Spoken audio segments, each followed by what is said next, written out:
ये टाइटल सुन के, ये बात सुन के बड़ा अजीब लगेगा कि दवाइयों के जो साइड इफेक्ट्स हैं, मतलब यहाँ मैं साइकेट्रिक दवाइयों की बात कर रहा हूँ,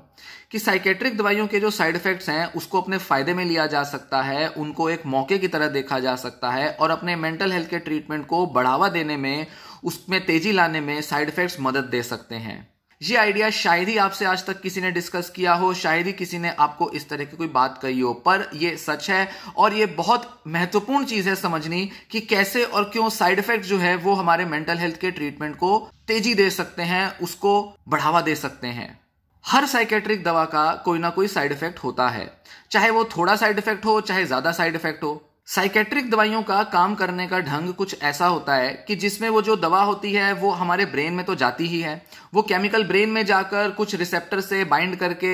हमारे ब्रेन के कुछ केमिकल्स में तेजी लाती है, उसके लेवल को चेंज करती है। कुछ केमिकल के लेवल बढ़ाती है तो कुछ केमिकल के लेवल ये कम करती है। जैसे हमारे ब्रेन के अंदर न्यूरोट्रांसमीटर केमिकल्स होते हैं जिनके लेवल को ये मॉडिफाई करती हैं दवाइयां, जैसे सेरोटोनिन, डोपामीन, नॉरएपिनेफ्रिन, एसिटाइलकोलिन।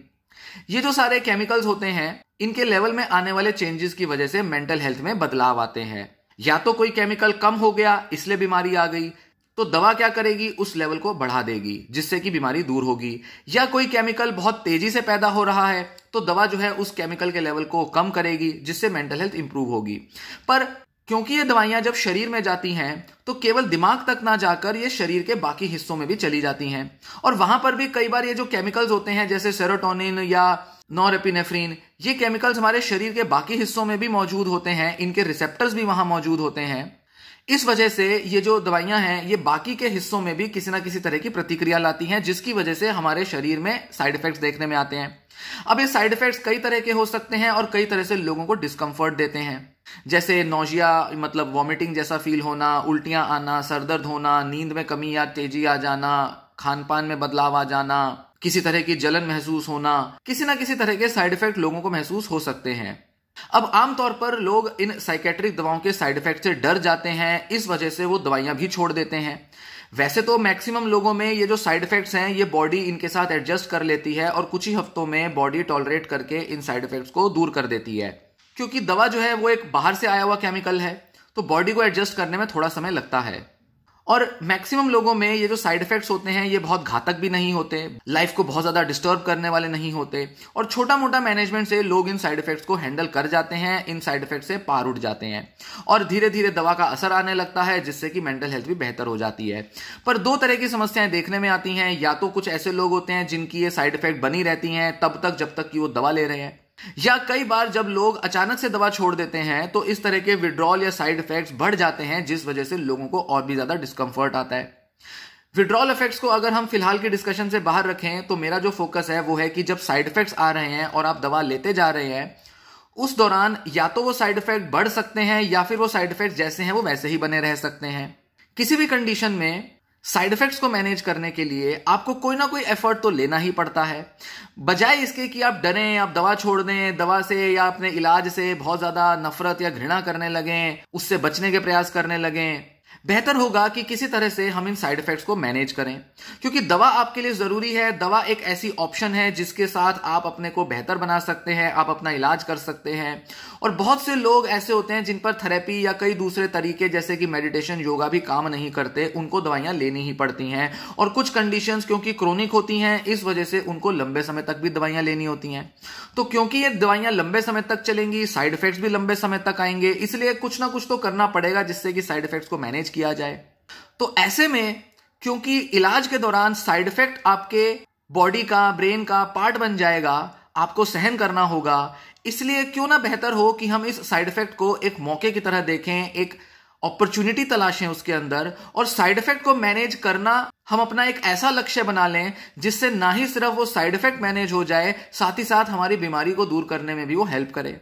क्योंकि साइड इफेक्ट को मैनेज करने के लिए हमें कोई ना कोई लाइफस्टाइल या डाइट में कोई ना कोई चेंज लाना पड़ता है। जैसे मान लीजिए किसी को साइड इफेक्ट आया जिसमें उसे कॉन्स्टिपेशन हो गई, तो कॉन्स्टिपेशन को दूर करने के लिए या तो कोई लेक्सेटिव्स लेने पड़ेंगे या फिर फाइबर खाना पड़ेगा बहुत सारा, पानी बहुत पीना पड़ेगा या एक्सरसाइज करनी पड़ेगी। तो कुछ ना कुछ तो एक्स्ट्रा आपको करना ही पड़ेगा। और डॉक्टर्स भी यही सजेस्ट करेंगे कि अगर आपको साइड इफेक्ट आ रहे हैं, मान लीजिए वेट गेन हो रहा है, तो आप एक्सरसाइज करो। वॉक करो, जॉगिंग करो, जिम ज्वाइन करो, कुछ ऐसा करो जिससे कि साइड इफेक्ट भी कम होता रहे और आपका जो दवा का असर है वो भी आता रहे।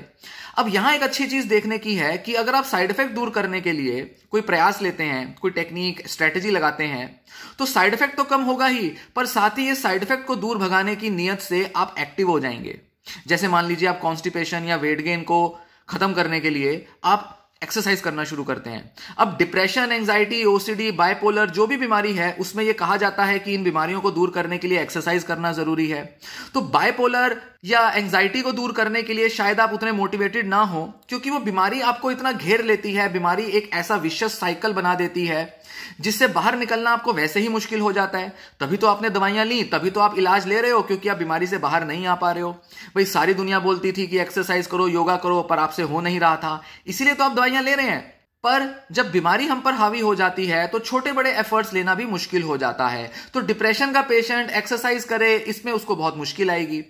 और बीमारी के अंदर एक पर्सन अपना कंफर्ट जोन बना लेता है, धीरे धीरे वो बीमारी के साथ अडेप्ट कर लेता है। बीमारी या तो उतनी ही बनी रहती है या धीरे धीरे उसकी बीमारी और ज्यादा सीवियर होती जाती है, क्योंकि वो जो कंफर्ट जोन है या वो जो लक्षणों की वजह से जो उसके अंदर जो मोटिवेशन की कमी है वो ऐसे ही दूर चली जाए, सिर्फ अपने एक्सरसाइज करके या माइंड को पॉजिटिव करके दूर चली जाए, ऐसा हो नहीं सकता।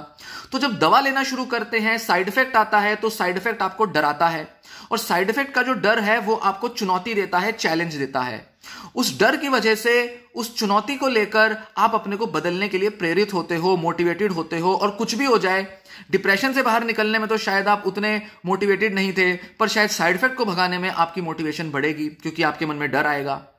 तो ऐसे में उस डर का फायदा लेकर आप अपने को बदल सकते हो। एक्सरसाइज करो, डाइट में चेंज लाओ, लाइफस्टाइल में चेंज लाओ, अपनी स्लीप और वेक साइकिल है उसको मेंटेन करो, जिससे आपका ना ही सिर्फ लाइफस्टाइल और डाइट इंप्रूव होगा, साथ ही वो जो डिप्रेशन, एंजाइटी है वो भी दूर जाना शुरू हो जाएगा। इनफैक्ट जब हम थेरेपी करते हैं, साइकोथेरेपी के अंदर बदलाव किसी व्यक्ति में तभी आ सकता है जब वो अपने नेगेटिव थॉट पैटर्न्स को चैलेंज करने के लिए तैयार हो। पूरी की पूरी जो साइकोथेरेपी है, जैसे कि सीबीटी, कॉग्निटिव बिहेवियर थेरेपी होती है, उसकी पूरी सक्सेस इसी बात पर डिपेंड करती है कि कितना अच्छे से, कितना गहराई में, कितना ज्यादा आप अपने नेगेटिव बिलीफ्स को चैलेंज करने के लिए, चुनौती देने के लिए तैयार हो।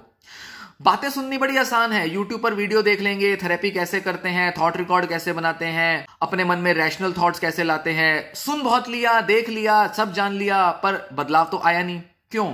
क्योंकि आप खुद को चुनौती नहीं दे पा रहे, खुद को चैलेंज नहीं कर रहे, अपने जो बिहेवियर, जो कंडीशनिंग्स हैं, जो आपका बिहेवियरल स्टाइल है, उसको आप चुनौती नहीं दे रहे, अपनी आदतों को बदलने के लिए खुद को चैलेंज नहीं कर रहे, और अपने नेगेटिव थॉट पैटर्न को चैलेंज नहीं कर रहे। इस वजह से बदलाव नहीं आते।